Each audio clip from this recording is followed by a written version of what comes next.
ya, sudah saya share di aula ya. Silahkan kalian juga absen di aula. Ya, sudah saya siapkan, jadi absen di aula dan di Sofia.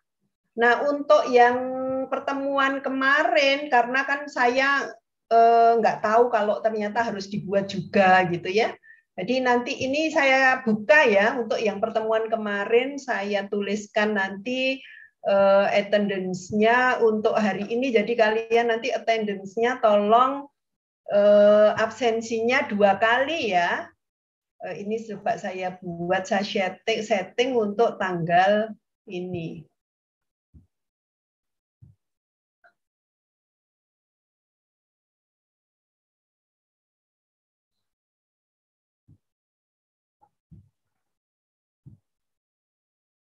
Nah, silahkan absen juga yang pertama ya, pertemuan pertama kemarin.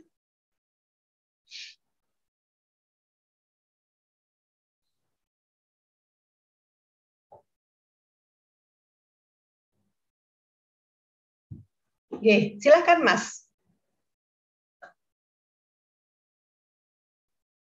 Bentar ya, Prof. Absen dulu. Prof. Ya, monggo nanti tidak lupa.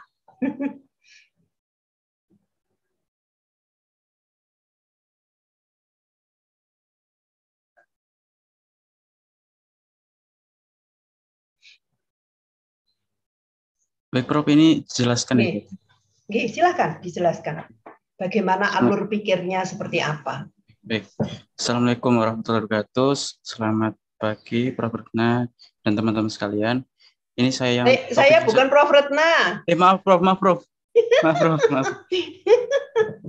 Oke, monggo. Ini saya membawakan topik dengan judul alat pengukuran kadar gula darah non-invasif sebagai pemantauan pasien rawat jalan. Sebelumnya ini sudah ada penelitian tentang istilahnya ini glukometer. Udah ada penelitiannya yang non-invasif maksud saya. Lalu ini yang saya kembangkan ini yaitu sebagai pemantauan pasien rawat jalan. Yang dimaksud ini adalah diharapkan pasien ini dapat mengukur kadar gulanya itu secara mandiri di rumah. Kadang-kadang kan ada pasien yang melakukan rawat jalan, jadi ada kontrol bolak-balik ke rumah sakit. Jadi diharapkan itu dokter atau rumah sakit bisa mengontrol hasil cek mandirinya pasien. Berdasarkan masalah ini yang saya ambil ini pertama tingkat diabetes ini mencapai 11% dari total populasi pada tahun 2021. Jika ditilik dari berbagai negara, memang urutan Indonesia ini bukan yang tertinggi, tapi penyakit ini dapat menurun ke generasi berikutnya. Apalagi jika tidak diimbangi pola makan yang baik dan terkontrol, akan semakin besar kemungkinan untuk terkena diabetes. Nah, ini kan seperti yang saya jelaskan tadi, bagi mereka yang telah menderita dan perlu penanganan dokter, kadangkala pasien akan melakukan rawat jalan, yang berarti pasien secara mandiri mengobati sesuai arahan dokter dan melakukan kontrol sesuai waktu yang ditentukan dokter. Agar apa? Dokter itu juga bisa melihat perkembangan atau penurunan kadar gula dari pasien. Nah, urgensi yang saya pakai di sini dengan alat pengukuran kadar gula darah secara non-invasif memudahkan pasien untuk memeriksakan secara mandiri tanpa adanya rasa sakit, mengurangi sampah medis, lebih efisien dan lebih hemat.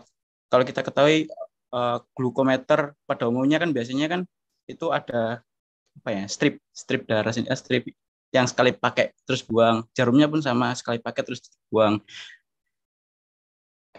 Dengan glukometer yang non-invasif ini, pasien tidak perlu beli stripnya, nggak perlu beli jarumnya lagi, jadi ini lebih hemat, lalu nggak ada rasa sakit karena glukometer konvensional itu ditusuk biasanya pada ujung jari. Nah, terus ini mengurangi sampah medis. Kan ini kan disposable, sekali pakai aja. Lalu fitur dari alat ini dapat terhubung dengan internet. istilah umumnya IoT, Internet of Things.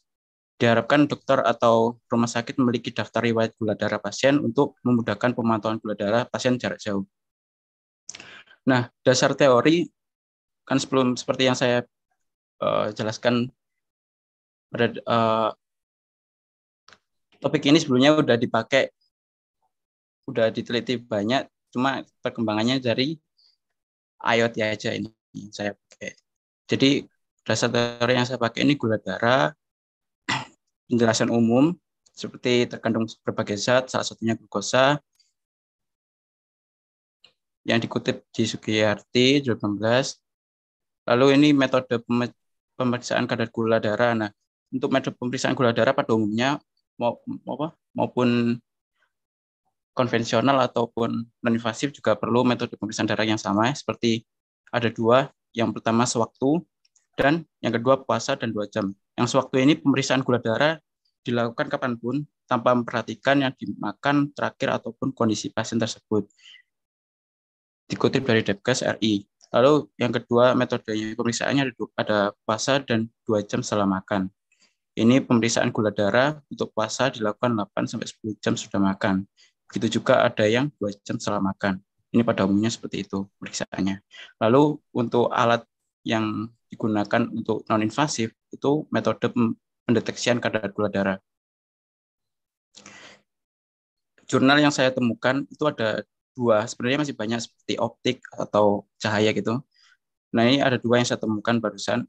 Ada secara temperatur, jadi pemeriksaan secara perbedaan suhu dari organ yang diteliti. Lalu ada microwaves. Ada 2 metode untuk non-invasif. Ada lebih sebenarnya. Cuma yang saya tampilkan temperatur dan microwaves. Hasil penelitian dari keduanya ini,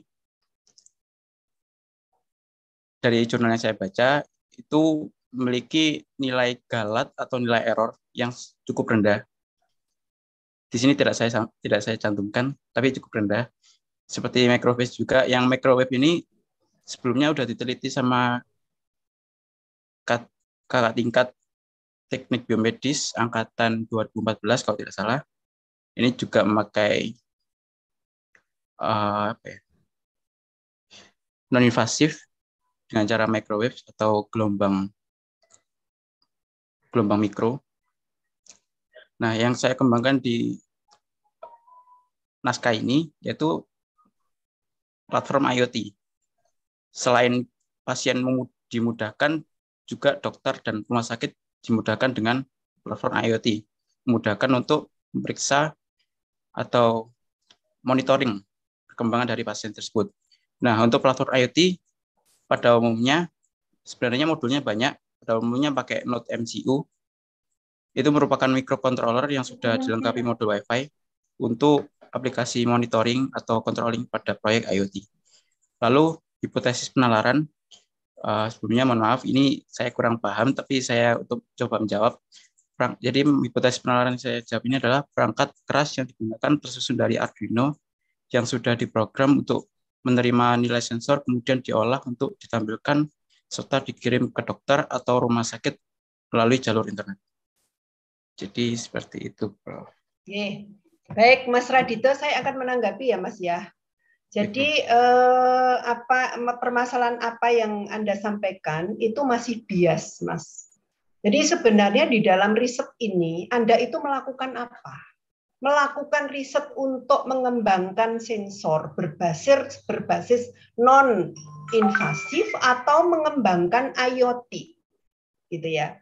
Kalau mengembangkan sensor berbasis non-invasif, ya sudah kamu bicara tentang sensor, tentang linearitas sensor, jangkauan sensor, dan sebagainya. Tentu di dalam latar belakang, di urgensinya, Anda menjelaskan bahwa selama ini metode temperatur, kemudian metode fotonik, dan sebagainya, kelebihan kekurangannya apa. Kemudian dari kelebihan kekurangan itu Anda ingin mendapatkan suatu metode baru untuk deteksi non-invasif dari kadar gula darah, gitu ya. Itu yang pertama. Kemudian kalau yang kedua Anda melakukan pengembangan IoT, tetapi Anda di sini tidak menjelaskan apa-apa tentang IoT. IoT itu kan suatu tools gitu ya Mas ya. Suatu tools yang digunakan untuk ini toh mengkolek data dari pasien kemudian dikirimkan. Nah, Anda novelty-nya, kebaruannya apa dibandingkan dengan yang sudah ada selama ini. Ya. Jadi makanya di situ tadi bias penelitian Anda. Ya. Jadi karena sebenarnya yang mau diteliti itu yang mana? Karena semuanya sudah ada gitu ya. Di luar sana sudah dilakukan itu. Kan gitu ya. Jadi apa sebenarnya yang mau dia? Makanya kan saya selalu bilang urgensinya adalah tunjukkan penelitian kalian di antara penelitian-penelitian sejenis yang sudah ada. Nah, Anda melakukan penelitian apa yang menjadi kelebihan dari penelitian yang dilakukan. Gitu. Terus kemudian yang kedua terkait dengan dasar teori. Ya, kalau kita bicara dasar teori berbasis keilmuan kita ya, keilmuan kita itu kan Anda kan teknik biomedis, berarti Anda bicara tentang biomedical engineering. Maka topik-topik untuk pustaka tentunya ya biomedical engineering dulu. Misalkan kalau Anda bicara tentang sensor, Anda bicara sensor dulu. Baru kemudian bicara tentang gula darah dan sebagainya. Kan itu hanya bidang topik yang Anda teliti kan gitu ya. Anda bukan dokter. Kalau Anda dokter, Anda bicara tentang gula darah dulu. Ya, ini kita bicara tentang tools ya, kita bicara tentang bidang kita. Ya. Jadi kalau bicara sensor ya harus menjelaskan tentang sensor, beberapa sensor untuk mengukur kadar gula darah itu apa. Kemudian yang kedua kalau bicara tentang IoT ya bicara tentang IoT, bagaimana perkembangan IoT sekarang ini, kemudian yang ingin kamu lakukan itu seperti apa, begitu. Nah kemudian baru kemudian terakhir bicara tentang kadar gula darah. Kadar gula darah itu secara fisiologi, secara anatomi, secara medis itu seperti apa, baru dijelaskan di belakang. Kemudian yang ketiga tentang hipotesis ya. Hipotesis itu misalkan Anda kalau bicara tentang sensor ya, misalkan sensor fotonik, maka di dalam hipotesis menjelaskan bahwa pengukuran kadar bahwa sensor fotonik ya berbasis non invasif dapat digunakan untuk mengukur kadar gula darah secara non invasif. Terus kalau misalkan Anda tolok ukurnya di IoT, IoT dengan metode ini mampu ya untuk mentransfer data dari pasien ke dokter ya dengan apa? Dengan baik misalkan atau dengan parameter apa yang akan diuji untuk melihat optimalisasinya. Seperti itu Mas Radite.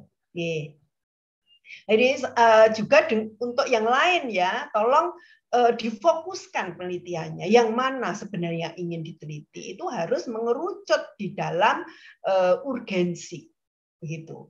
Nah, kemudian dijelaskan berbagai riset yang dilakukan, mengapa, alasannya apa, mengapa melakukan riset itu. Tentu alasannya karena ada kelemahan-kelemahan ya di penelitian-penelitian sebelumnya, maka di sini kita ingin memperbaiki kelemahan-kelemahan itu dengan metode yang kita tawarkan. Itu yang disebut dengan urgensi. Ya. Gitu nggih Mas Radite? Ya, ada pertanyaan Mas Radite? Iya, Prof. Mau tanya. Ini terlalu banyak ya, Prof. Jadi ada saran nggak, Prof? Kalau misal saya mau pakai judul ini kira-kira udah cocok atau belum? Belum cocok, Mas. Karena tadi saya tanya lagi, Anda itu sebenarnya fokusnya di mana? Di sensornya, di alat ukurnya, atau di IoT-nya? Kalau di alat ukur Anda harusnya mengembangkan alat ukur tertentu ya dengan memodifikasi misalkan dengan yang lama begitu. Memodifikasi yang lama misalkan Anda misalkan ingin ini secara fotonik ya. Sebenarnya saya barusan membaca ya kemarin kebetulan saya itu menulis buku begitu dan pada saat menulis buku saya tergelitik ada suatu metode yang namanya sensor fotonik gitu ya hidung fotonik gitu ya. Nah kalau kita hidung artifisial dengan elektronik nose atau artificial nose berdasarkan sensor gas itu kita sudah biasa ya. Yang baru ini adalah hidung fotonik gitu ya. Jadi ini menggunakan berkas foton ya untuk mendeteksi. Mendeteksinya apa? Berdasarkan warna. Ya, berdasarkan warna. Ternyata bisa itu digunakan.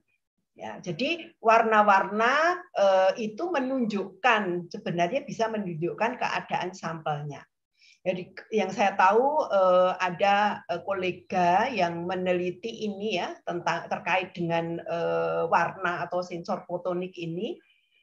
Beliau itu dosen dari UI, tapi beliau telah wafat gitu ya, terkena COVID pada saat pandemi yang pertama itu. Beliau meneliti tentang ini, mengembangkan riset tentang ini. Nah, mungkin kalau tertarik di sana nanti bisa baca-baca. Nanti bisa kontak saya berikan beberapa macam artikel ya. Saya kemarin kolek karena saya tertarik. Terus terang beberapa topik-topik riset itu yang kalau saya dari baca-baca, dari membuat artikel atau membuat jurnal atau kebetulan saya juga mereview beberapa jurnal Q1 begitu. Nah, biasanya dari jurnal-jurnal yang saya review itu memberikan ide-ide baru gitu ya untuk melakukan riset ke depannya. Nah, jadi seperti itu, Mas. Jadi inginnya yang mana sebenarnya? Inginnya alat ukurnya, sensornya yang ingin diperbaharui atau ingin dikembangkan gitu ya, atau ingin dimodifikasi, ataukah IoT-nya. Sepertinya kalau IoT itu ya sudah biasa kan gitu ya Mas ya. Jadi dari data kemudian dikirim itu sudah biasa. Jadi kalau menurut saya kalau memang ke arah pengembangan itu sensornya atau alat ukurnya ya kita harus fokus ke sensornya. Jadi IoT itu hanya merupakan tambahan begitu ya, tambahan treatment yang dilakukan setelah data itu ada begitu. Karena terus terang saya dulu pernah ya membuat dari kakak kelas kalian, pernah membimbing kakak kelas kalian, kemudian ditambahkan dengan IoT, saya coba masukkan di jurnal, itu ternyata juga kurang menarik gitu Mas. Jadi akan lebih baik sebenarnya itu adalah ini ke arah pengembangan alat ukurnya begitu. Jadi kalau kita bicara tentang alat ukur, tentang sensor, maka tentu ini terkait dengan sensitivitas, akurasi, kemudian reproducibilitasnya itu yang harus ditinjau gitu. Atau metode analisis komputasinya misalkan begitu Mas. Begitu nggih Mas Radit nggih. Saran saya ke arah alat ukurnya gitu, ke arah sensornya mau dipakai yang mana gitu. Iya, Bro. Kalau secara misal kalau proskripsi itu tetap dibolehkan atau enggak kalau menggabungkan beberapa penelitian? Boleh menggabungkan beberapa penelitian, tapi biasanya kita ya melakukan pengembangan gitu ya Mas ya. Melakukan pengembangan, pengembangan, jadi pengembangan dari penelitian yang sudah ada gitu ya, atau melakukan kita membuat metode baru. Jadi misalkan seperti ini, sebagai contoh ya Mas ya,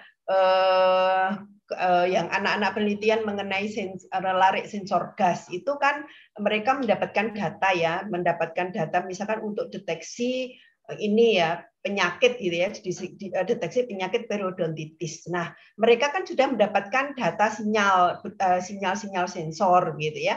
Nah, kemudian mereka ingin kan kita perlu melakukan analisis dari sinyal ini kan belum bisa bicara apa-apa. Jadi kita mengembangkan metode untuk analisis komputasinya. Menggunakan apa? Misalkan SVM, menggunakan ANN, menggunakan jadi kita pengembangannya untuk ranah S1 itu biasanya kita arahkan ke metode klasterisasi maupun metode klasifikasinya. Menggunakan apa? Oh, ini ternyata lebih baik akurasinya kalau menggunakan metode klasifikasi ini misalkan.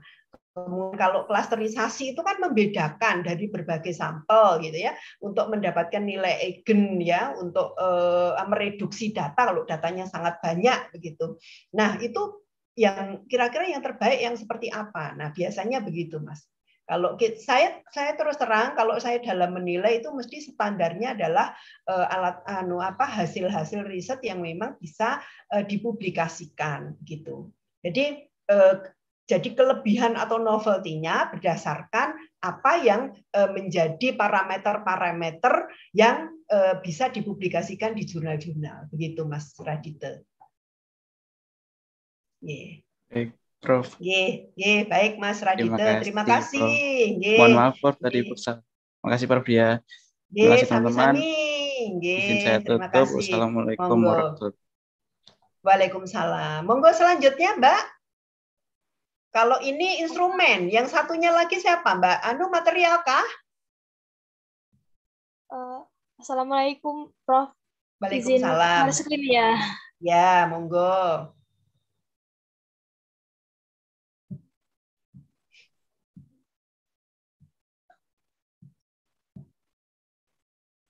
Assalamualaikum warahmatullahi wabarakatuh. Mohon izin saya ingin memaparkan tugas metode penelitian tentang implementasi ankle foot orthosis atau AFO untuk rehabilitasi tuberkulosis. Masalahnya di sini tuberkulosis merupakan penyakit menular. Penyakit ini disebabkan oleh jamur Mycobacterium tuberculosis. Tuberkulosis sendiri dapat menyerang bagian tubuh mana saja. Yang paling umum yaitu menyerang paru-paru. Tetapi tuberkulosis ini juga dapat menyerang bagian tubuh lain seperti sistem saraf pusat, jantung, kelenjar getah bening, dan juga bagian tulang belakang.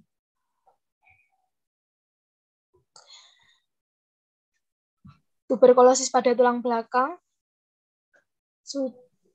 dapat menyerang ketika sudah tidak dalam kondisi aktif, tetapi dapat berujung kepada deformasi tulang belakang permanen dan paraplegia. Destruksi tulang belakang yang terjadi secara progresif akan menyebabkan kolapsnya jaringan tulang sehingga menyebabkan berkurangnya kekuatan mekanis tulang guna menopang berat badan dan menimbulkan deformitas berupa kifosis.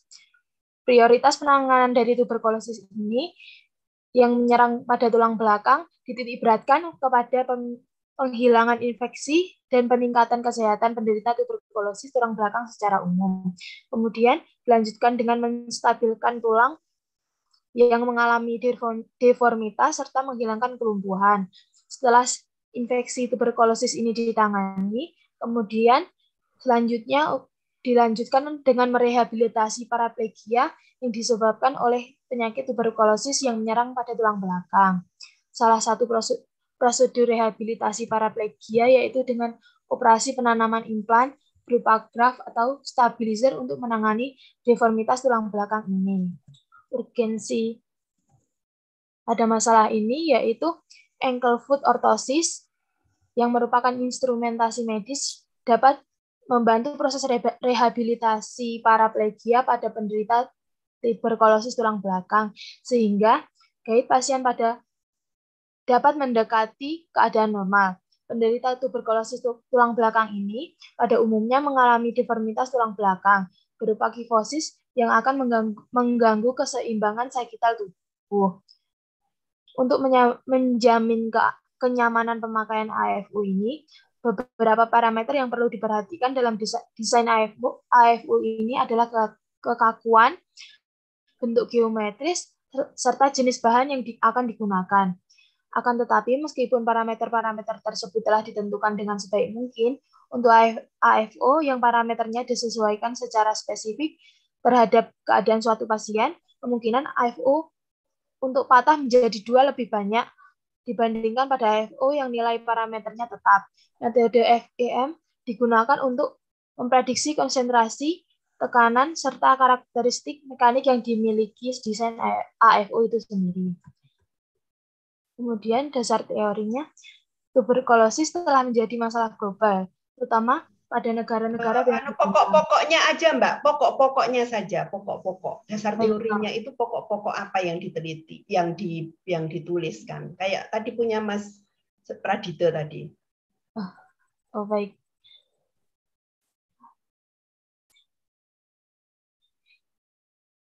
penyakit tuberkulosis pada bagian tulang belakang ini menjadi sangat berbahaya bagi manusia karena infeksi tulang belakang akibat bakteri tuberkulosis. Terus lanjut. Kamu bicara tentang tuberkulosis, terus apa lagi? Saya nggak butuh cerita tentang tuberkulosis. Saya butuh cerita pokok-pokok apa, pustaka apa saja yang akan dibahas di tinjauan pustaka gitu loh, Mbak. Oh, baik. Tuberkulosis, terus kamu bicara apa lagi? Setelah tuberkulosis. Untuk memperbaiki destruksi tulang menggunakan AFO-nya itu sendiri, Dok. Mana coba ke bawah, Mbak.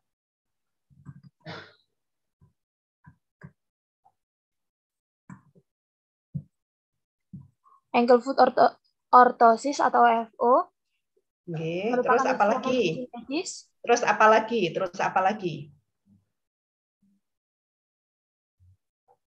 Setelah AFO, terus apa lagi? FEM. Apa FEM? Metode yang digunakan untuk memprediksi konsentrasi dari bahan yang digunakan untuk membuat AFO itu sendiri. Terus apa lagi?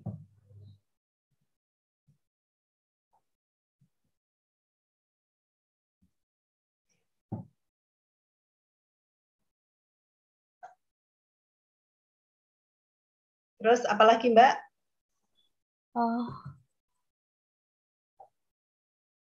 Hanya itu saja, Prof. Terus apa lagi hipotesis penalarannya? Hipotesisnya instrumentasi dari ankle foot orthosis itu dapat diterapkan untuk membantu proses rehabilitasi infeksi tuberkulosis yang menyerang pada bagian tulang belakang.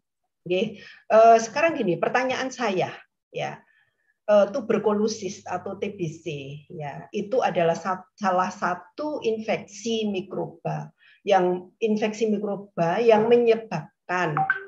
menyebabkan kifosis atau ada kelainan pada tulang. Nah, apakah AFO, ya, ankle foot orthosis, ini sudah diterapkan, Mbak? Sudah diaplikasikan di luar sana? Menurut Anda sudah digunakan atau enggak itu? Untuk memperbaiki, untuk rehabilitasi pada orang-orang yang ada kelainan pada tulang belakangnya. Sudah diaplikasikan belum? Belum. Anda pertama kali melakukan ini.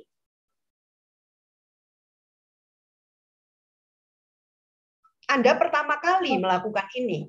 Melihat dari hasil penelitian, Dok. Prof. Nah, dari hasil penelitian berarti AFO kan sudah digunakan kan? Metode ini sudah digunakan kan? Sudah, tapi kalau untuk tuberkulosis sendiri, sebentar saya tanya. Kifosis yang disebabkan oleh tuberkulosis maupun disebabkan oleh penyebab yang lain itu sama atau enggak? Sama. Ya, enggak ada bedanya kan? Sama-sama kifosis kan? Terus apa masalahnya? Ayo. Apa masalahnya? Intinya adalah kifosis, ya. Intinya adalah kifosis, bukan penyebabnya.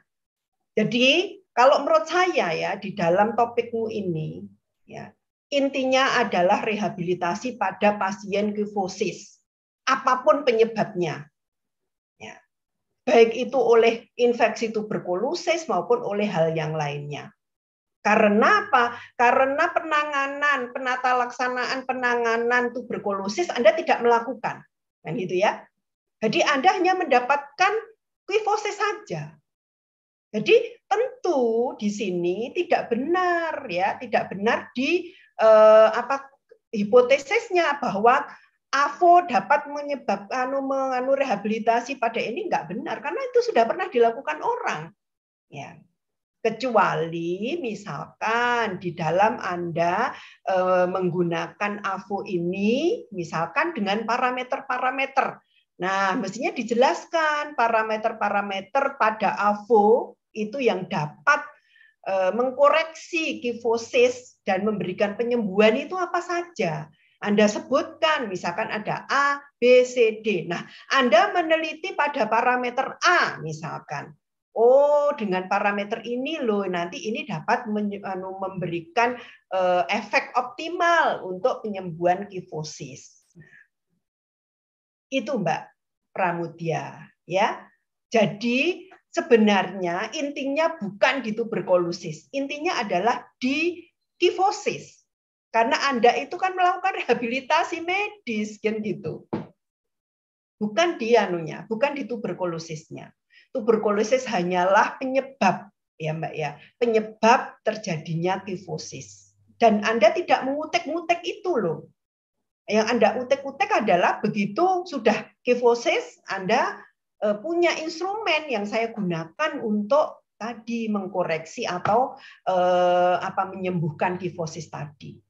Ya, jadi tentu pembicaraan Anda yo tidak usah membahas tentang tuberkulosis, ngapain?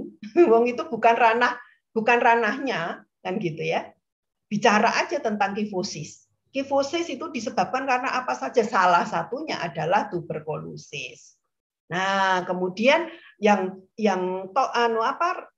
pustaka yang paling penting yang harus dipaparkan adalah tentang ankle foot orthosis. Nah, parameter-parameternya apa saja? Nah, kalau saya lihat di latar belakang maupun di tinjauan pustaka, Anda justru malah berputar-putar di TBC-nya, tuberkulosisnya, bukan malah membahas tentang ankle foot orthosisnya. Masih kurang, Mbak Pramudia. Ya. Jadi nanti pada saat menyusun proposal, tolong disesuaikan. Kita sesuaikan dengan core bidang ilmu kita. Kita mau bicara tentang instrumen ya. Saya misalkan bidangnya adalah instrumen, maka saya bicara tentang instrumennya. Jadi bicara tentang topik kita ya. Topiknya adalah kifosis kan ini. Tadi kamu bicara tentang kifosis sederhana aja, satu alinea aja. Kifosis itu banyak orang yang mengalami kifosis. Nah, salah satu penyebab kifosis bermacam-macam. Salah satunya adalah TBC. Nah, itu aja, satu alinea aja. Jangan bicara terlalu banyak, karena itu bukan bidang kita. Kemudian yang kedua, baru kita bicara tentang ankle foot orthosis. Nah, bicara tentang gini aja. Selama ini untuk rehab itu menggunakan apa? Nah, apa kelebihan kekurangannya? Oh, ternyata ini punya banyak kekurangan, maka kamu ingin menggunakan metode ankle foot orthosis untuk mengobati kifosis tadi. Nah, makanya apa kelebihan dari metode ini? Ya, dibandingkan dengan metode yang telah ada. Kemudian parameter-parameternya apa? Berbagai riset yang sudah ada itu seperti apa? Begitu. Sehingga nanti semuanya akan mengerucut ya, mengerucut ke memang kalau bidang kita instrumen ya ke arah instrumen itu, termasuk parameter-parameter yang berpengaruh ya, yang akan menghasilkan metode pengobatan yang optimal. Begitu, Mbak. Begitu Mbak. Panggilannya siapa? Mbak Siwi ya? Iya, Bro. Begitu Mbak Siwi. Nah, ada pertanyaan? Apakah ada pertanyaan Mbak Siwi? Enggak apa-apa. Ini kita masih dalam proses belajar untuk untuk menemukan permasalahan, kemudian urgensi, tinjauan kepustakaan, sama hipotesis. Enggak apa-apa. Masih kurang pas, itu enggak apa-apa, nanti bisa direvisi. Gitu nggih, Mas dan Mbak sekalian? Nggih, terima kasih Mbak Siwi. Terima kasih, Prof. Nggih, sami-sami, Mbak. Oke. Nggih, monggo-monggo. Nggih, baik. Terima kasih ya Mbak Siwi dan Mas siapa tadi namanya ya, yang telah memberikan contoh untuk tugas kita yang kemarin. Saya akan melanjutkan materi kita ke berikutnya. kemarin saya sudah membahas ya terkait dengan apa itu penelitian gitu ya. Mbak Nur Rahmah ingin bertanya, Mbak? Belum ada, Prof. Oh, belum ada, nggih. Maaf karena ada ini ya. Nggih. Baik. Kemarin saya sudah membahas tentang deduktif induktif ya. Penelitian deduktif induktif apakah sudah saya bahas kemarin? Belum ya? Baik. Oke. Nah, sekarang kita akan membahas tentang apa itu penelitian deduktif dan apa itu penelitian induktif ya. Jadi terkait dengan permasalahan, bagaimana menemukan permasalahan, itu sudah saya submit ya, materinya sudah saya submit di aula, silahkan dipelajari. Saya di dalam perkuliahan hanya akan melakukan pengembangan yang tidak atau yang belum saya sampaikan ya. Oke. Jadi pendekatan di dalam suatu penelitian itu ada dua ya, yang disebut dengan, silakan dicatat ya, kalau misalkan perlu kalian silakan dicatat. Yaitu ada dua, yaitu yang disebut dengan pendekatan rasional empiris atau disebut juga deduktif, dan pendekatan empiris rasional atau induktif. Ya. Jadi penelitian ada dua pendekatan, yaitu deduktif dan induktif. Ya. Jadi di dalam penelitian dengan pendekatan rasional empiris, ya, maka proses penelitian itu dimulai dengan ada problem. Ya. Jadi yang pertama tentu ada masalah. Jadi ada masalah, sudah ditemukan masalah oleh peneliti, kemudian masalah ini dikaji secara teoritis, ya, berdasarkan teoritis konseptual yang ada, kemudian dirumuskan hipotesis, ya, kemudian dilakukan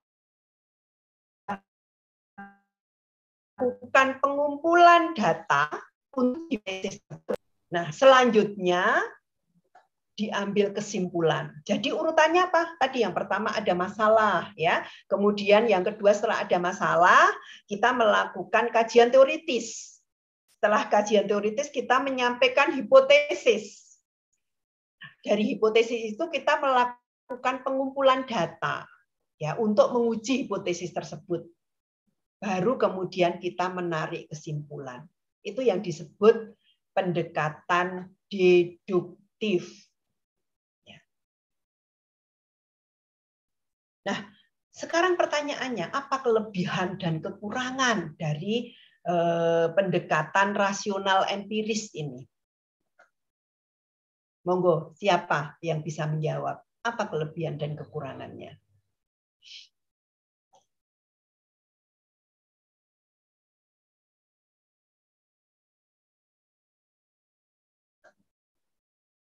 Jadi nanti dari tugas kita nanti akan dikembangkan ya.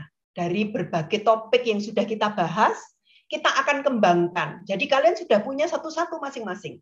Nanti tentu kalian menambahkan di dalam tugas yang kemarin itu penelitian kalian menggunakan pendekatan deduktif atau induktif. Ya, nanti tolong tambahkan di sana.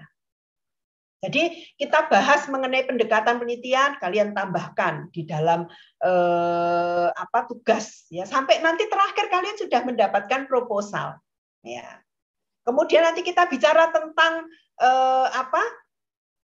ini kepustakaan, maka kalian menambahkan kepustakaan ya, termasuk bagaimana kita melakukan sitasi dengan Mendeley, maka kalian juga memasukkan pustaka-pustaka tadi dengan menggunakan Mendeley. Ya. Jadi nanti harapan saya di akhir kalian tidak perlu menyusun lagi, yaitu dari tugas yang sudah diperbaiki terus-menerus itu kalian nanti sudah akan mendapatkan proposal. Ya, tentunya proposal yang bagus yang sesuai kaidah ya. Oke, baik. Jadi kelebihan dari metode deduktif itu tentu yang pertama, data empiris itu kan atau pengumpulan data itu kan sudah disiapkan secara khusus untuk menguji hipotesis. Maka validitas, reliabilitas itu dapat dijamin dengan optimal. Ya. Jadi karena pengumpulan datanya itu telah disiapkan secara khusus, ya, maka validitas dan reliabilitas data itu terjamin. Itu kelebihannya yang pertama. Nah, kemudian kelebihan yang kedua, ya, dan sekaligus kelemahannya, ya. Kesimpulan itu telah terarah karena apa? Kita kan data itu digunakan untuk membuktikan hipotesis, ya. Maka kesimpulan itu sudah terarah dan terbatas pada hipotesis. Ya. Kesimpulan sudah terarah dan terbatas pada hipotesis. Kemudian kalau kita melihat rasionalisasi data yang diperoleh itu hanya terbatas pada paradigma teori tertentu. Ya. Jadi rasionalitas data yang diperoleh kan hanya terbatas, ya, terbatas pada paradigma teori tertentu.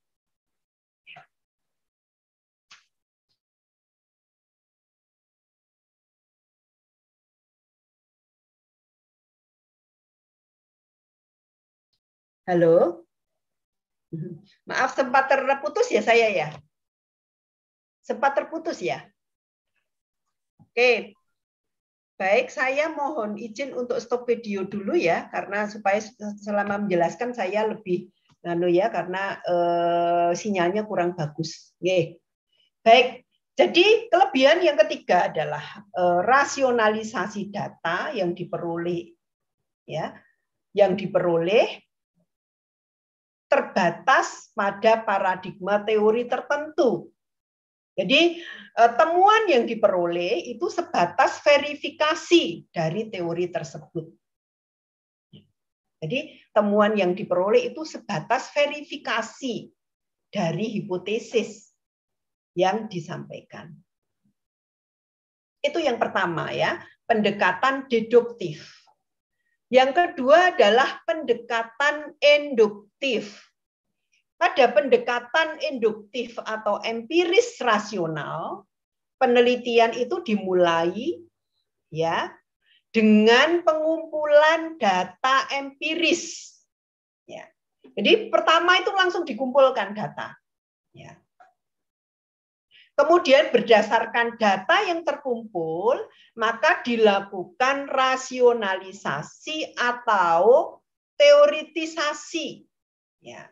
Jadi data terkumpul, kemudian dilakukan rasionalisasi atau teoritisasi untuk menafsirkan data empiris tersebut. Nah, kemudian kesimpulan akhir dari penelitian ini adalah generalisasi empiris. Ya, kita mendapatkan generalisasi empiris, konsep ataupun teori. Ya. Jadi yang kita peroleh itu nanti pada penelitian induktif, ya, itu adalah suatu konsep atau teori. Ya. Nah, kalau kita ingin menguji teori itu benar atau salah, maka kita menggunakan penelitian deduktif. Ya. Nah, sekarang keunggulan dan kelemahan dari penelitian induktif, yaitu yang pertama tentu data tidak dipersiapkan secara khusus. Ya, maka tidak ada jaminan validitas maupun reliabilitas yang optimal. Ya.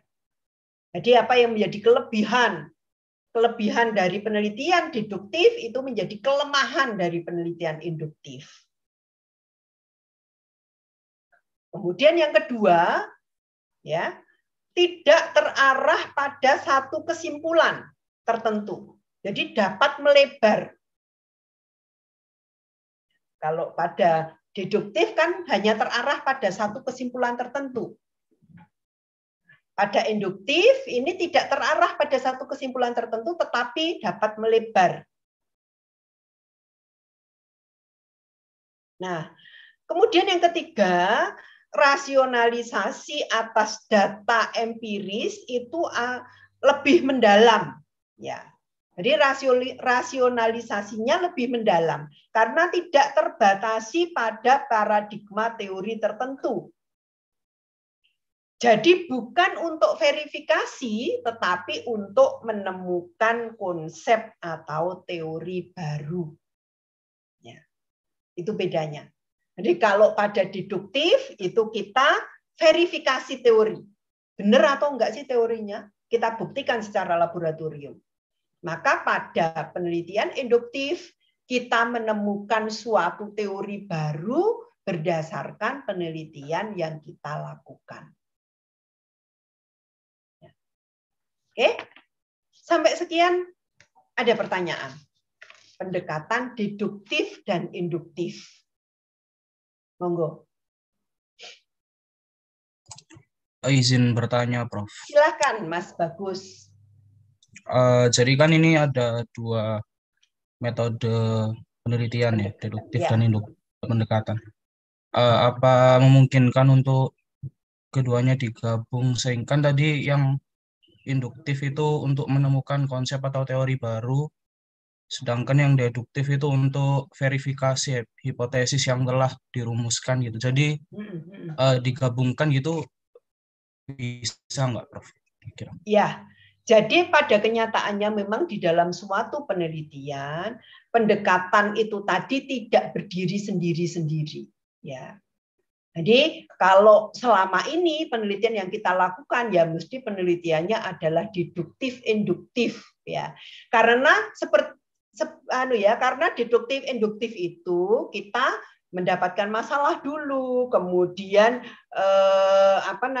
kita membuat hipotesis, kita melakukan kerangka konseptual ya, kita mencari teoritis ya, teori konseptualnya, kemudian kita menyusun hipotesis, melakukan rancangan penelitian sampai kita peroleh data empiris, kemudian data empiris ini kita verifikasi berdasarkan teori ya.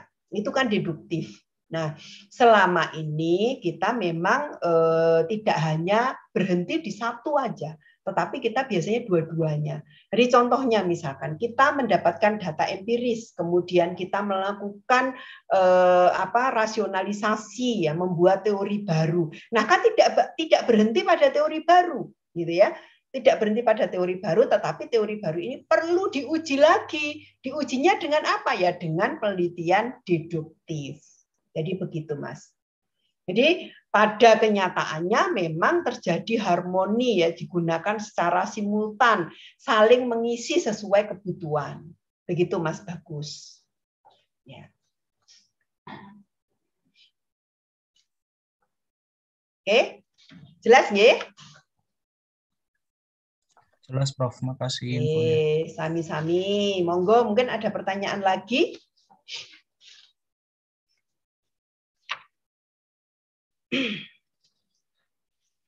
Nah, baik, kalau tidak ada pertanyaan, kalian bisa membuka materi yang sudah saya upload di aula ya. Kita bicara tentang permasalahan penelitian ya. Nah, kita bisa mencari berbagai macam topik penelitian atau permasalahan penelitian yang ada di sekitar kita ya. Nah, maka permasalahan penelitian itu sebenarnya bergantung pada sensitivitas kita di dalam dalam kita peka terhadap lingkungan kita. Ya. Contohnya apa yang kemarin sudah saya sampaikan ya, bahwa Isaac Newton ya di abad sekitar 600 gitu ya, 1600 gitu ya, sudah memiliki sensing ya, human sense ya terhadap lingkungan. Ya. Mengapa kok apel itu jatuhnya ke bawah, kok tidak ke atas, gitu ya? Apakah pada saat itu belum ada orang yang kejatuhan apel, yang duduk di bawah pohon, kemudian kejatuhan buahnya? Tentu sudah banyak sekali. Tetapi orang-orang itu tidak memiliki human sense yang tinggi sama seperti Isaac Newton. Ya. Makanya Isaac Newton, kita untuk melakukan suatu riset, untuk mendapatkan suatu problem di dalam penelitian, maka kita perlu sensitivitas yang tinggi terhadap permasalahan-permasalahan yang ada di sekitar kita. Ya.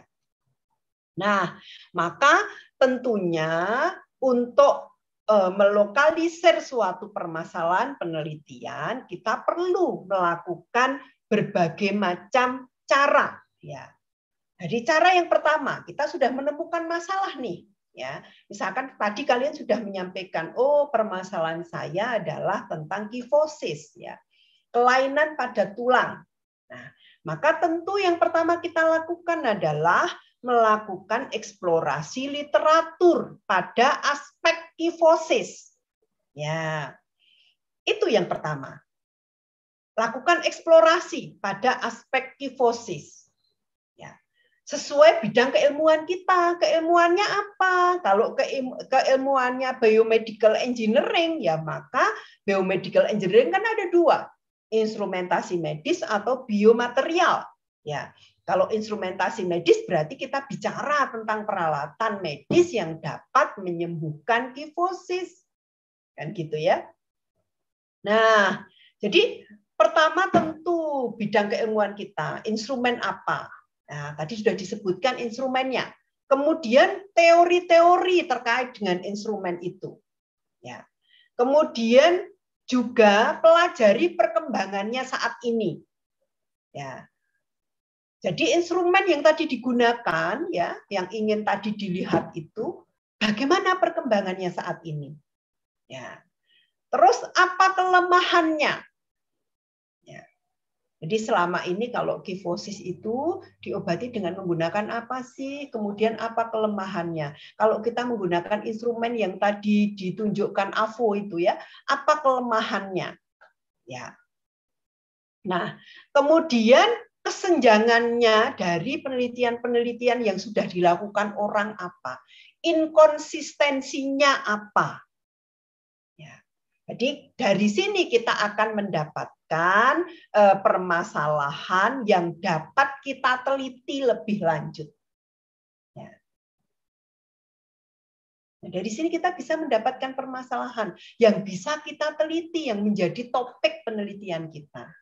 Jadi, tentu yang pertama tadi adalah eksplorasi literatur. Itu hal yang mutlak dan penting untuk dilakukan. Karena kita memang masih menggunakan pendekatan yang deduktif, kan gitu ya. Karena kalian ranahnya untuk S1 itu adalah belajar melakukan penelitian. Kemudian yang kedua, apa kira-kira yang perlu dilakukan setelah kita melakukan eksplorasi literatur?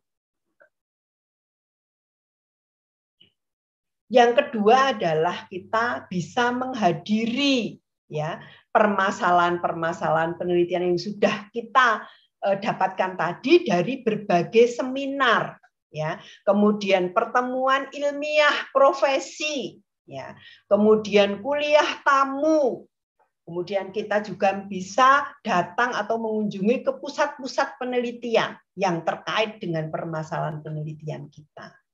Ya. Jadi itu, kalau kita sudah menemukan masalah, maka kita bisa perdalam, ya, melalui eksplorasi literatur atau menghadiri pertemuan-pertemuan ilmiah yang terkait dengan permasalahan kita.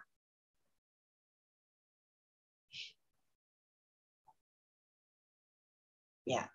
Jadi di dalam kita melakukan observasi ya untuk mengidentifikasi permasalahan penelitian, maka calon peneliti harus berbekal scientific mind dan prepare mind.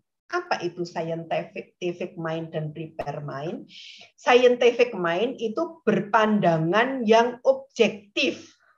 Ya. Jadi kita tidak boleh ya memberikan praduga atau opini sendiri, tidak boleh.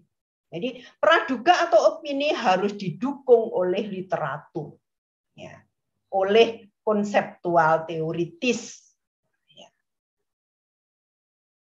Kemudian independen, ya, atau tidak terpengaruh oleh pandangan orang lain. Ya. Jadi itu. Kemudian yang kedua adalah prepare mind, ya, itu adalah siap untuk dapat menangkap permasalahan yang timbul selama melakukan observasi. Jadi itu yang perlu kita siapkan, ya, untuk kita melakukan atau mengidentifikasi permasalahan. Ya. Jadi pada waktu itu Pak Isaac Newton, ya, dia ingin meneliti mengapa kok apel tuh jatuh ke bawah. Ya. Maka Pak Newton itu tidak pernah berpikir bahwa ada hukum gravitasi bumi, ya, karena waktu itu belum ditemukan. Jadi beliau sendiri yang menemukan tentang hukum gravitasi bumi ini. Ya. Jadi Pak Newton itu hanya bertanya mengapa kok apel itu jatuh ke bawah. Sebenarnya faktor-faktor apa sih yang mempengaruhi? Ya. Seperti itu. Nah, jadi itu tadi bagaimana kita melakukan identifikasi suatu permasalahan. Nah, tentu kalau kita ingin melakukan penelitian, maka kita harus menetapkan kriteria permasalahan penelitian yang baik. Ya. Tentu apa kriteria permasalahan penelitian yang baik? Tentu yang pertama adalah apa kira-kira? Apa kira-kira Mas Wahyu Adin? Ayo, kamu itu ngantuk jadi nggak apa-apa, Mas. Ayo silakan. Apa kriteria yang pertama, Mas Wahyu? Kriteria permasalahan penelitian yang baik itu apa? Kriteria permasalahan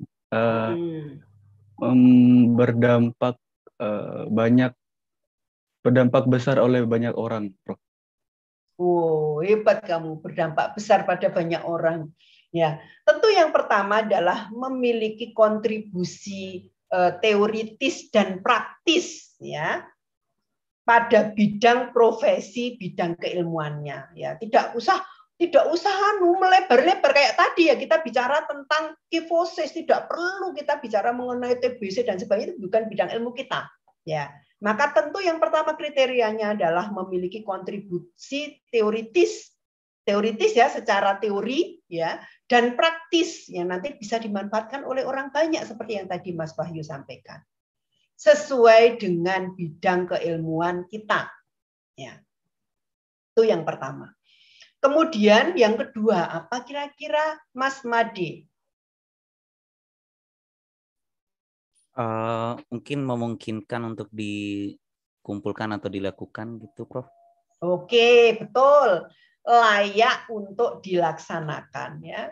Kalau penelitiannya bagus gitu, ya, nanti bermanfaat bagi banyak orang sesuai dengan bidang keilmuannya, tetapi tidak layak dilakukan, maka ya itu bukan permasalahan penelitian yang baik, kan gitu, ya. Itu. Baik, kemudian yang ketiga, ya. Yang ketiga apa ya kira-kira? Sebentar.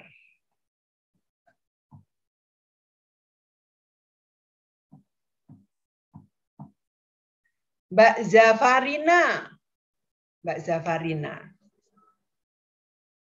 Apa, Mbak?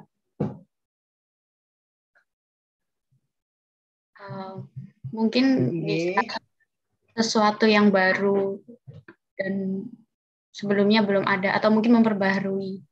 Betul, ya, betul Mbak Zafarina. Jadi yang pertama tadi memiliki kontribusi teoritis dan praktis. Yang kedua adalah memiliki derajat keunikan dan keaslian. Jadi unik dan asli. Ya. Ya, jadi apakah harus di dalam melakukan penelitian itu harus baru? Tidak. Ya. Jadi penelitian itu ada dua, ya. Yang pertama adalah memang memiliki novelty atau kebaruan, ya, jadi dia memiliki keunikan dan keaslian.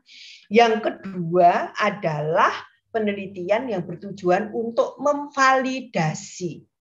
Ya.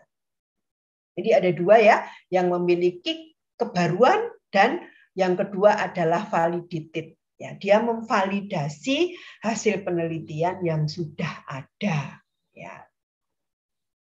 Jadi kalau dia memilih hasil penelitian yang memiliki validitas yang lebih tinggi, maka itu disebut sebagai penelitian yang baru, yang asli. Ya. Oke, jadi itu kriterianya ada 3 itu. Baik, sampai sekian tentang permasalahan penelitian. Ada pertanyaan sebelum kita masuk ke studi kepustakaan?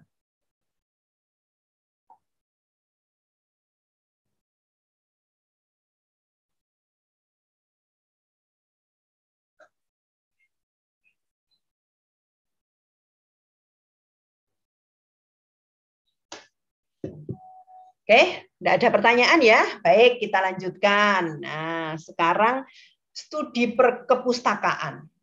Ya. Jadi setelah kita menetapkan permasalahan, kemudian kita mengetahui jenis penelitian kita nanti menggunakan pendekatan apa, maka langkah berikutnya adalah mencari landasan teoritis dari permasalahan penelitian kita. Jadi artinya bahwa penelitian kita itu tidak hanya bersifat trial and error. Ya. Jadi maka tahapan untuk mencari studi kepustakaan ini itu ada tahapan yang penting, ya, yang penting. Bahkan dikatakan bahwa 6 hours in library save 6 months in field or laboratory. Ya, artinya bahwa 6 bulan ya kita di laboratorium. 6 jam kita di laboratorium sama dengan 6 bulan. Ya. 6 jam di perpustakaan sama dengan 6 bulan kita di laboratorium. Ya. 6 hours in library, ya, save 6 months in field or laboratory. Jadi kita 6 jam di perpustakaan itu sama dengan kita 6 bulan di laboratorium. Ya. Artinya di dalam 6 jam itu kita mendapatkan banyak sekali ya dasar teoritis, penelitian-penelitian yang sudah pernah dilakukan orang, bagaimana hasilnya, bagaimana validitasnya dan sebagainya. Ya. Nah, makanya kita melakukan tinjauan kepustakaan atau studi kepustakaan itu dapat membantu peneliti ya untuk berbagai keperluan. Ya. Tentu yang pertama kita mendapatkan landasan teori ya untuk menyusun kerangka teori dan hipotesis. Ya. Kita melakukan tinjauan kepustakaan, kita akan mendapatkan landasan teori yang pertama. Kemudian yang kedua, kita akan mendapatkan gambaran ya atau informasi tentang penelitian sejenis. Ya. Dan berkaitan dengan permasalahan yang diteliti. Ya.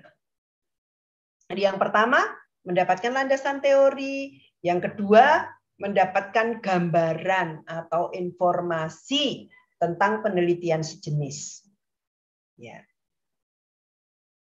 Kemudian yang ketiga, kita mendapatkan metode, teknik, cara pendekatan, pemecahan permasalahan yang digunakan, yang kita dapatkan dari penelitian orang lain. Ya. Kita mendapatkan metode kan tadi ada metode, teknik, cara pendekatan, pemecahan permasalahan dari orang-orang yang pernah melakukan penelitian sejenis. Kemudian apa lagi ya kira-kira Mas Hilmi? Ayo. Iya, Prof. Gimana, Prof? Apa lagi kira-kira fungsinya kita melakukan studi kepustakaan selain 3 hal tadi? 3 hal tadi apa? Ayo, Mas Hilmi. Tadi saya kurang nangkap, Prof. Tadi. Lah ya wong kamu kok nggak mendengarkan omongan saya kok. Padahal yang saya sampaikan ini adalah yang saya keluarkan di dalam ujian. Kalau kalian tidak mendengarkan gimana? Ya. Jadi memang saya sengaja begini. Coba kalian mendengarkan enggak? Mendengarkan omongan saya enggak? Kalau apa yang ada, bagaimana mencari penelitian, bagaimana ini sudah ada di PPT. Tapi di dalam perkuliahan ini adalah kalian mendengarkan. Ya, ini adalah praktis, hal yang sangat penting. Ya, meskipun jamnya siang, ngantuk, sama saya juga ngantuk. Apalagi saya kuliah dari pagi jam 7 sampai sekarang belum berhenti sama sekali. Ya, jadi saya juga belum makan, belum apa-apa. Ya, sama, saya juga mengantuk. Tapi gimana? Karena kita transfer ilmu. Karena transfer ilmu itu pertama juga akan menstimulasi otak saya untuk terus berpikir, ya. Nah, kemudian yang kedua, ada unsur sodakohnya, ada pahalanya. Makanya saya semangat memberikan kuliah ke mahasiswa. Lah kalau kalian, padahal kalau saya kan ini ya, saya nggak akan mendapat nilai kan gitu. Kalau kalian kan dari mendapat nilai, kalau tidak perhatian gimana nanti? Ayo siapa yang bisa menjawab, Mbak Rosa? 3 hal tadi yang sudah saya sampaikan apa saja, Mbak Rosa?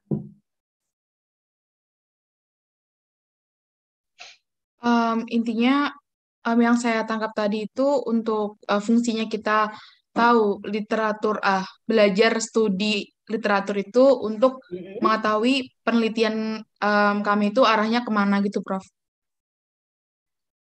3 hal tadi apa? 3 hal tadi. Ayo siapa yang bisa menjawab? Ayo. Kan tadi saya sejak awal sudah bilang ya. Silahkan monggo Mas. Yang saya tangkap tadi itu pertama kita mendapatkan gambaran tentang penelitian itu. Terus yang kedua kita juga mendapatkan informasi tentang penelitian sejenisnya. Terus yang ketiga mungkin saya masih terlewat begitu. Oke, baik Mas Ahmad. Monggo yang lain. Izin menjawab, Prof. 3 fungsi dari studi kepustakaan. Yang pertama ada mendapatkan landasan teori. Ya. Mendapatkan gambaran atau informasi tentang penelitian yang sejenis. Dan yang terakhir, mendapatkan metode, teknik, ataupun pendekatan dan pemecahan masalah dari penelitian yang ada. Oke, benar Mbak Salma ya. Jadi tolong diperhatikan ya. Memang mendengarkan itu ngantuk ya. Tapi yuk kalian mendengarkan, nanti kalau saya tanya belum bisa menjawab gimana? Saya kan bingung jadinya. Saya tanya kalian tidak bisa menjawab, saya menjelaskan kalian tidak mendengarkan gimana? Ya.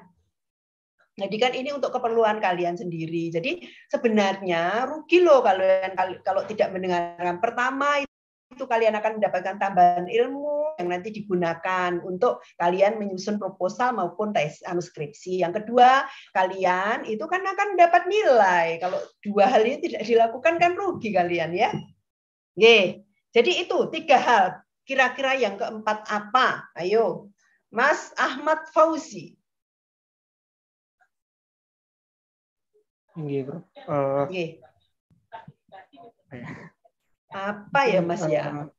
Kita bisa mendapatkan gambaran tentang kekurangan dari penelitian-penelitian sebelumnya. Sudah. Apalagi? Jadi mendapatkan gambaran umum, mendapatkan metode, teknik, cara pendekatan pemecahan permasalahan, cara mengevaluasi dan menganalisis data. Terus apa lagi kira-kira?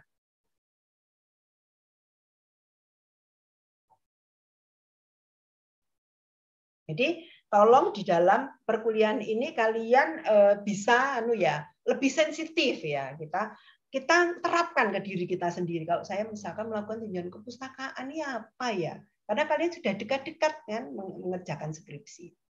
Apa kira-kira? Saya izin coba menjawab, Prof. Monggo Mas Irfan. Mungkin kan tadi salah satu alasannya untuk mendapat gambaran penelitian sejenis. Mungkin berangkat dari situ bisa menghindari kesamaan dengan penelitian sebelumnya mungkin. Iya, benar. Supaya tidak akan melakukan plagiasi. Sebenarnya bukan masalah Mas, bukan masalah kita tidak melakukan plagiasi ya. Kita mendapatkan ide baru. Kita jangan meniru lah. Makanya tadi ada kesenjangan kan gitu ya. Urgensi ya. Di mana sih letak penelitian kita dari penelitian orang lain kan gitu. Maka kalau kita sudah menetapkan bahwa penelitian saya itu di sini, penelitian orang lain di sana, maka di sini tentu kita akan mendapatkan ide-ide baru berdasarkan penelitian yang telah orang lain lakukan. Oke, terus apa lagi kira-kira? Bagus, Mas. Menjawab, Prof. Silahkan, Mas Made. Mungkin kan karena tadi udah dapat kira-kira gimana gambaran metodenya, kerangka berpikir, kemudian dapat referensi dari penelitian orang lain. Jadi dari studi pustaka itu kita bisa kebayang gitu kira-kira hipotesis dari penelitian yang kita mau lakukan itu seperti apa, Prof? Oke, kita mendapatkan historis perspektif dari permasalahan penelitian ya berdasarkan hasil penelitian orang lain. Oke, Mas Made. Terus apa lagi kira-kira? Izin menjawab, Prof. Silakan, Mbak. Mungkin Mustika. tadi yang terakhir kan dapat metode, teknik pemecahan masalah serta pendekatan. Mungkin dari beberapa teknik atau pendekatan yang dapat dibandingkan sehingga kita dapat mengembangkan salah satu metode yang didapat dari teori-teori yang telah kita baca, Prof. Itu berarti mendapatkan ide-ide baru, seperti yang tadi Mas Irfan, Mbak Mustika atau Mas Irfan sampaikan ya. Oke, ini masih ada dua hal lagi yang sangat penting, yaitu yang pertama tentu kalian bisa mendapatkan data-data sekunder, ya, data-data hasil penelitian yang orang lain lakukan, ya. Kan tidak semua penelitian kalian itu mengambil data, kan gitu ya. Penelitian kalian hanya berupa analisis misalkan. Nah, maka kalian perlu data kan? Nah, kalian bisa mendapatkan data-data sekunder dari hasil penelitian orang lain. Itu yang pertama. Kemudian yang kedua yang tidak kalah pentingnya, kalian bisa mengetahui siapa saja yang meneliti di bidang itu.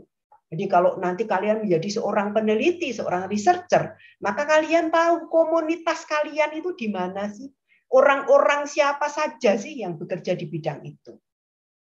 Jadi itu pentingnya kita melakukan tinjauan kepustakaan. Ya. Nah, kemudian berdasarkan fungsinya sumber kepustakaan menjadi dua, yaitu acuan umum dan acuan khusus. Acuan umum itu apa saja ya, Mas Haris Mumtaz? Iya, Prof. Yang disebut acuan umum itu apa ya, Mas Haris? Mungkin kalau misalnya acuan umum lebih ke hipotesa kali ya, Prof. Atau kalau misalnya acuan khusus mungkin ke acuan kok ke hipotesa. Acuan ya beda loh dengan hipotesa. Hipotesa itu praduga. Hipotesa itu praduga. Acuan ya acuan. Ayo, siapa yang bisa? Mbak Aurada mungkin. Apa Mbak? Acuan umum itu apa? Mungkin kayak sebelum kita meneliti, kita harus tahu pokok-pokok tertentu dari penelitian kita tuh harus dimulai dari mana gitu, Prof. Nah, kan saya tadi sebutkan ya, berdasarkan fungsinya, maka sumber kepustakaan itu dibagi menjadi dua. Acuan umum itu adalah buku-buku teks, ya. Jadi acuan umum itu adalah buku-buku yang berisi konsep-konsep, teori, informasi-informasi yang bersifat umum. Ya. Contohnya apa? Yaitu tadi buku teks, kemudian apalagi ensiklopedia, farmakop, dan sebagainya. Itu yang disebut sebagai acuan umum.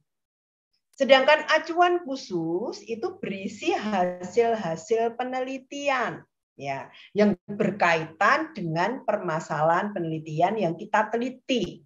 Maka acuan khusus ini adalah apa antara lain? Jurnal, laporan penelitian, buletin, tesis, disertasi, brosur itu termasuk dalam acuan khusus. Jadi makanya di dalam tinjauan kepustakaan atau di dalam referensi kalian memasukkan acuan umum dan acuan khusus. Ya, baik berupa buku teks, textbook maupun jurnal-jurnal hasil penelitian orang lain. Ya. Oke. Paham ya? Oke, baik. Sekarang kita masuk ke hipotesis penelitian. Ya. Hipotesis itu berasal dari kata hipo dan tesis. Ya. Hipo itu lemah, artinya tesis itu pernyataan. Jadi hipotesis itu adalah pernyataan yang masih lemah. Jadi perlu dibuktikan, ya, perlu dibuktikan melalui data-data empirik yang dikumpulkan dari hasil penelitian. Ya. Jadi kalau kita ingin ya mencari gambaran oposisi hipotesis supaya tidak keliru tadi seperti Mas Mumtaz tadi ya menyampaikan, oh acuan itu sama seperti hipotesis Bu ya, makanya saya beri contoh ya. Misalkan begini ya, pagi hari ya seorang sopir itu kan menghidupkan mesin mobilnya. Ya. Jadi dia setiap pagi tugasnya memanasi mesin mobil. Nah, pada saat dia memasukkan kontak, diputar kontaknya. Oh, kalau sekarang kan sudah tidak pakai kontak ya, mobil sudah otomatis pakai kunci yang digital ya. Nah, ini kunci ini kita tekan, gitu ya. Kita tekan ternyata pintunya tidak bisa membuka. Nah, tentu ada pertanyaan, ada masalah kan? Mengapa kok mobil ini tidak bisa nyala? Nah, karena Pak Suri ini kan meskipun sopir, dia intelek gitu ya, dia menyampaikan hipotesis. Coba, kira-kira hipotesisnya apa ya? Mas Taufik, Ahmad Taufik, apa kira-kira hipotesisnya, Mas? Tentunya, Mas, kamu pernah pernah menyopiri nggak? Pernah ya mobil atau sepeda motor gitu ya? Pernah kan? Pernah. Nah, tentu sudah punya pengalaman. Nah, berdasarkan pengalaman itu apa hipotesismu, Mas? Menurut saya hipotesisnya adalah ketika kita tidak bisa membuka pintu mobil tersebut, maka berarti antara mesin atau mungkin dari kunci kontak tersebut itu error, Prof. Kunci kontaknya error. Oke, baik. Hipotesis pertama, kunci kontaknya error. Kemudian Mas Fahmi, apa hipotesismu?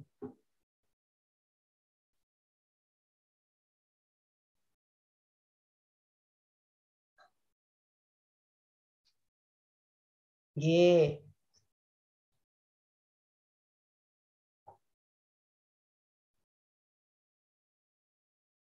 Enggak lah, kontaknya didekatkan dengan mobil. Iyalah. Baterai kontaknya habis. Oke, baik. Nah, apalagi kira-kira Mbak Haifa?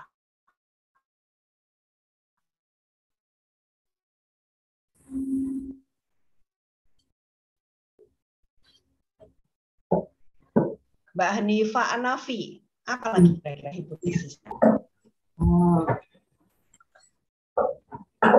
Kunci kontaknya salah, Prof. Bukan.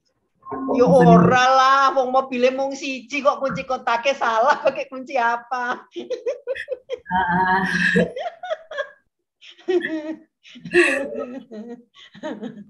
Kunci kontaknya cuma satu, Mbak. Wes nggak pakai kunci kontak yang lain.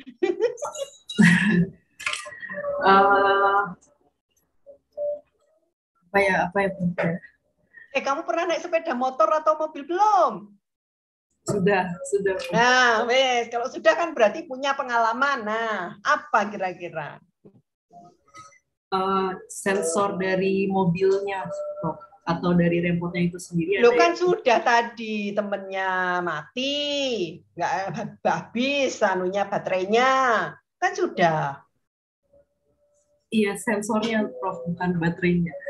Loh, sensornya ya benar-benar aja toh, mobil lo nggak pernah ada sensornya ada gangguan itu, Mbak.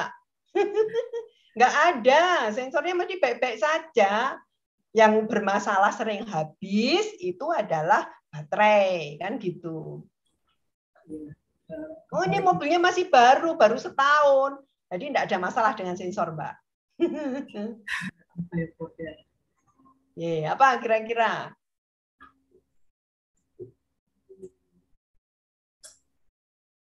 Ayo, siapa yang bisa menjawab? Ayolah, yang teknis lah. Silahkan, Mas Aryo mungkin, ayo.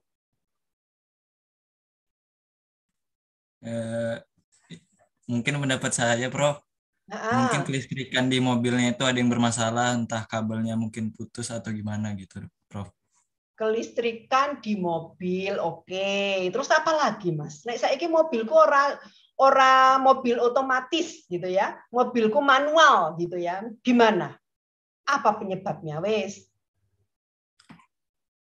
Mungkin tetap mungkin kabel penghubung ke akinya itu ada yang bermasalah atau tidak nyambung gitu, Prof. Loh, mosok tiba-tiba nggak ingin so dinyalakan kok saiki kabelnya tiba-tiba bermasalah ya apa, Mas? Apa ono tikus mlebu rono ngono ya? Yuk terus tikusnya